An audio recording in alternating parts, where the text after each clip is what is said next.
buy luxury to wear it down. However, this faux leather jacket right here by Andersson is priced at $530, and it is polyester, polyurethane. I would never recommend buying a faux leather or faux fur firsthand, definitely, especially at a $500 price point. Again, considering that it's just not gonna hold up over time. This is what's happened to this faux leather over time. Who's that girl? La la la la la la la la la. Designer Savannah. What's up, guys? Welcome back to my YouTube channel. It is your girl Sierra. Hey, yeah. Along with my little co-host Dasha Washa. And today I am here with a new segment that I'm going to be doing on my channel. Now I know some of y'all probably sad at me like, Sierra, come on now. But no, I'm for real, I'm for real. And it's going to be called Is It Worth It Wednesdays, okay? Is it worth it? No, but seriously, I have been working in luxury retail for over 10 years at this point. And one thing that I have gathered is what clients gravitate towards or customers gravitate towards and what they don't. What sells and why it doesn't sell. What comes back and why it comes back. So with that being said, I'm taking all of those types of things and nuances that I have learned throughout my retail career journey. It is as it sounds. I'm going to be covering 5 items, typically each video, where I will say, yes, this is worth it and why it's worth it, or no. And please, please, please, you guys, if you do enjoy this segment and you want to see me cover a particular item that's trendy right now, or if you just have any questions about if an item is going to uphold through trends, or if it's classic, or if it's practical or functional, leave it down in the comments and I will be sure to include it in the next Is It Worth It video, which will drop next Wednesday, obviously, because every Wednesday, y'all see the consistency, okay? Y'all see the consistency. So yesterday I was on essence.com and I was just basically going through their new arrivals, and I'm not gonna hold you, I kind of flipped through the first couple of like pages. And I clicked on brands that I just have been hearing, that have been just like of the moment, and was like just going through their new arrivals, as well as some brands I have never heard of. So grab you a little coffee, a little tea, a little wine, whatever it is that you like to unwind with, and let's get into Is It Worth It? So the first item I'm going to be talking about is from the brand Chopova Lowena, which is actually a brand that is named after its founder. So Emma Chopova and Laura Lowena. And I believe Emma Chopova is Bulgarian and Laura is British. And one thing that I love about their brand, or what I have read, is like they kind of felt like they were like outcasted, or kind of felt like they were like the black sheep of fashion. And you know, they just kept at it. I think they went to Central St. Martin's for a little bit. And also too, they use a lot of like dead stock fabric. One of their most popular items is definitely probably the carabiner skirt, which is literally held by carabinas, or like pleated with carabinas holding it in place, which I think is a really cool concept. And I've actually seen this skirt up in personal. I've actually sold this skirt before, and I will say that this is a piece that I will definitely say is worth it from this brand, and I see why it's kind of have been a, you know, trendy type thing. And I would even go as far as to say that I think it's one that is just a timeless piece to have from Chopova Lowena. And from what I have read, the best way to describe Chopova Lowena is folklore meets British punk rocker. And I definitely feel like even looking at their collections, you definitely get that type of a feel. Almost like pilgrimish looking as well, but just like rocker. So I think that probably that's why I don't own anything from Chopova Lowena, is because I'm just not into that type of aesthetic. However, I am one that appreciates fashion as a whole and just art as a whole, and can look at something and see the greatness in it. And I definitely see the greatness in, you know, what they are doing in fashion. However, when it comes down to this pant that I saw on Essence, it is called the Rusher trouser. And one thing I will say is I love the fabric makeup of this trouser. It is 72% cotton, 28% linen, 42% viscose. However, I will say that when it comes to like pieces that have like this mesh type of fabric intertwined with like a cotton or like a linen, it always gets snags on pieces. You'll find that it gets like little holes in it, just from being on the sales floor and just maneuvering around and just people trying it on and off. Like, I can just see that this pant, like once it gets a little puncture through like the little mesh part, it's over with. this is the first item on is it worth it, and in my opinion, I would say for $990, I think that you can spend your money on something that is much more wearable and less like one and done looking. Yes, you know. Getting into the next item on is it worth it, is going to be from the brand Dries van Noten. And Dries, if you haven't heard of Dries, Dries is a Belgian designer, and he is basically known for his beautiful fabrics, beautiful prints, beautiful flows to his fabrics and prints. And unfortunately, slash I guess fortunately, because now he gets to, you know, live his little life, but he left his brand, I think, in June of last year. And recently, Julian Costner has stepped in as creative director, which I am super excited to see what he does with the brand, considering that he has worked under Dries for I think 7 or 8 years. And then the item that I saw on Essence.com was actually this midi skirt. And this Dries van Noten skirt is 94% silk and then 6% elastane. So a little bit of stretch, probably the only stretch to it is probably at the waistband. It's probably the elastic band. It also features darts, and it also features a little slit at the back, which I feel like a slit at the back when it comes down to a dress or a skirt, it just makes it even more practical because you feel like you can just move, you know, it's a little bit more flexible.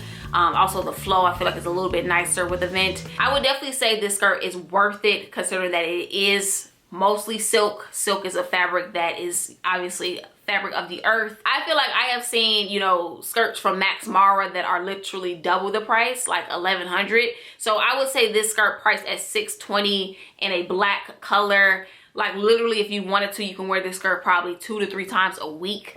And also considering that it is a fabric of the earth, it's more easy to take care of. Like I would recommend honestly like hand washing it, but I am one that I don't mind the way silk looks when you put it in the wash and just let it air dries. It also comes in this color, I think that they refer to as khaki. It's like in a slimy looking green in my opinion, but I feel like this color is just so vibrant, so beautiful. And say for instance, you already have like a black slip skirt or a neutral color slip skirt and you wear them all the time and you just like the look of a slip skirt, because it is a piece that I feel like too, it's just so easy to just immediately elevate a look. I would also consider the khaki green color as being worth it as well. I wouldn't say it's more worth it than the black, because I feel like obviously black is just more versatile than this green color. But this green color, I feel like it's just so striking. It's just so beautiful and can also be paired with multiple things. It can just be a pop, you know, of color added to any type of neutral you choose to pair with, or if you're just a person that's into color, I feel like this green color is a color that will work with other types of colors, a orange, a red, a purple. The next item is going to be from the brand Andersson. The creative director is Do-Han Kim, and it is a Seoul-born brand that interprets Scandinavian through a Korean point of view. And what I read is the founder, Do-Han Kim, he actually went to Stockholm, and it was actually his first time going to Europe. And he was really inspired by the fashions there, which therefore inspired him to create his own brand with Scandinavian, I guess, inspirations. And for the most part, I feel like their price points make sense for the pieces. I saw this one shoulder little crocheted top that is 100% cotton, and Essence has it on sale for $190, but the original price was $420. And in my opinion, that's not a bad price to begin with, especially considering that it's 100% cotton. Cotton is a fabric that ages well over time. It's basically a forever type of a piece. However, I saw this jacket and I clicked on it because I was like, oh, I really like the, you know, style and silhouette of this jacket. But when I see leather pieces or pieces that I think are leather or fur and I see them under $1,000, I immediately get turned off because I'm like, oh, this isn't real leather or this isn't real fur. And I guess I can say the same thing for when I see a fur piece that is like thousands of dollars. I'm not necessarily turned off because I have come to find that real fur and real leather is just better for the environment. It ages a lot better than a polyurethane. You can't recycle polyurethane or like polyester really in general. Whereas when it comes down to a real fur coat, I just thrifted 2 real fur coats when I was in Paris that are probably like 20 plus years old. It still has a life after a life after a life. That's why I think that it's more ethical to buy real fur and real leather. Again, I seek out to buy the vintage.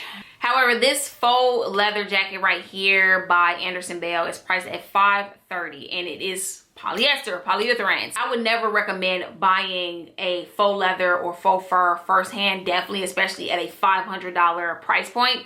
Again, considering that it's just not gonna hold up over time. And I'm speaking from experience. I had a faux leather top from the brand Sacred Charlier, who I don't believe is around anymore. However, I got, I wanna say 3 good winters out of it, just wearing it semi-consistently before the collar started to peel and like the arm started to peel. And to this day, I don't know what to do with that piece. Like I don't know what to do with it. It's like I can't really recycle it, so it's just sitting in the back of my closet. Actually, let me go get it. Yeah, so as you guys can see, I don't know if you can see, but this is what's happened to this faux leather over time. And I remember when we were selling it at the store that I worked at, they were marketing it as this piece that was just like, you know, environmentally made and like a piece that is like so similar to leather. And looking at it, it definitely does still have like a look of leather. But even look at the back, like also too, I think that I read when it comes down to faux leather or vegan leather, polyurethane, is that you kind of have to be aware of the climate that it's in. So maybe this was just in heat and then it just started to peel. I don't know what happened, but again, one thing that I have said again and again on my channel is that I am not one that is super like dainty or careful with my things. I buy luxury to wear it down. So it's unfortunate that this happened to this jacket, and what am I gonna do with it? You know, what am I gonna do with it truly? That unfortunately is what comes to mind when I see a faux leather jacket like this. It's like, oh my God, it's so cool to look at right now, but how am I gonna think about this piece in 3 or 4 years? Is this piece worth it? No. Is it cool to look at? I love the little cropness of it. I love the collar. I feel like it could be a versatile piece in your wardrobe, but it's just like, ethically speaking, it's not worth it. The next item is going to be from a brand called Fanci Club. And I feel like I'm late to the club because Fanci Club is a brand that, yeah, I can see that it's been that girl for a little minute, okay? I think Bella Hadid has worn it a couple times, a couple other little celebrities. But yeah, it is a brand that is really sexy. Okay, now I will say that this brand, they tend to work with, you know, stretch fabrics and things like that, like the Fashion Nova types of looks, but probably made more ethically.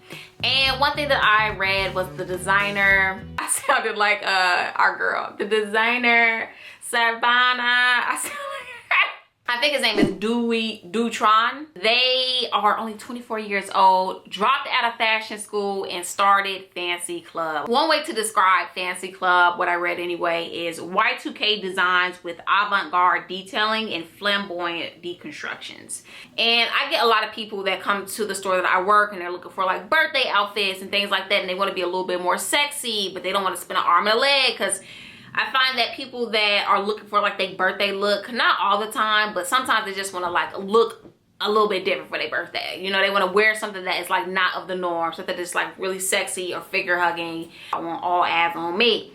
So with that being said, I feel like Fanci Club is definitely a brand that I would look to if you're looking for like a little pop out outfit, or you know, you want to be a little bit more sexy smaxy for the birthday time or for the holiday time, Jamaica time, whatever type of time.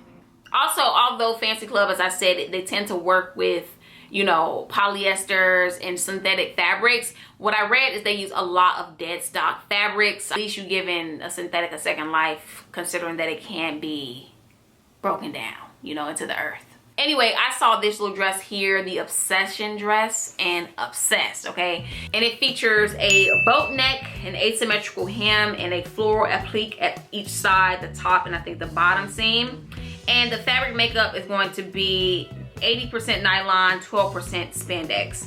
Now, obviously isn't the most ideal fabric, but again, if you're going for that whole sexy, schmexy, tight-fitted, a little mesh see-through moment, 9 times out of 10, you're gonna have to go with a synthetic, unless you're going with like a really light cotton. But I find that if you are working with like natural fabrics, it's kind of hard for it to like fit and hug the body as a spandex or like nylon would.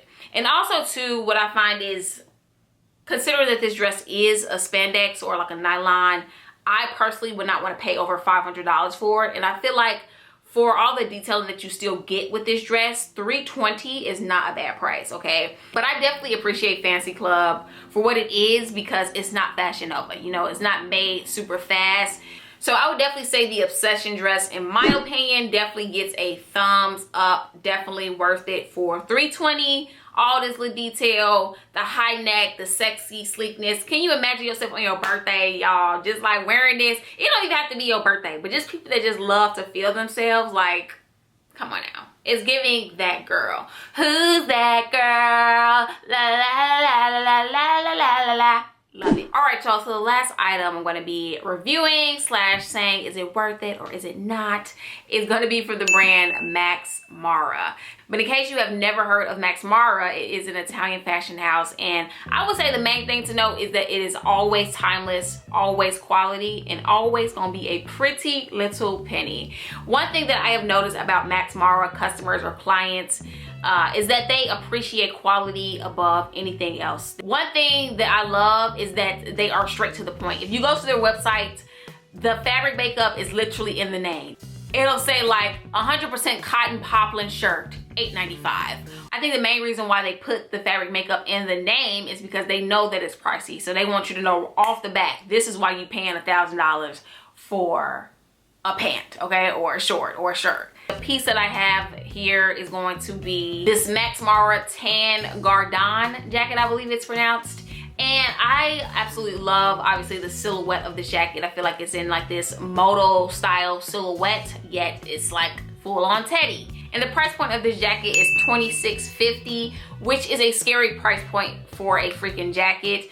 But I think that considering that, again, that it's in this classic style, so you can wear it with just so many different things. It's also camel hair. When it comes down to camel hair, it is very durable. It is very like lightweight and has just such a luxurious feel to it. It also tends to be resistant to peeling. Knowing all of those properties that come along with camel hair, it's like, it makes it a little bit more justifiable. So all of those things say that I'm gonna have this coat probably for the rest of my life. So when you break that $26.50 down for, I don't know, let's just say you live a good 50, 60 more years, like, it's really nothing, you know? And I think that that's honestly the best way to think about luxury clothes, especially if you're like me and you don't aim to buy excessively. You aim to buy pieces that are going to last in your wardrobe. I think that $26.50 becomes less and less scary the more you think about the amount of wear.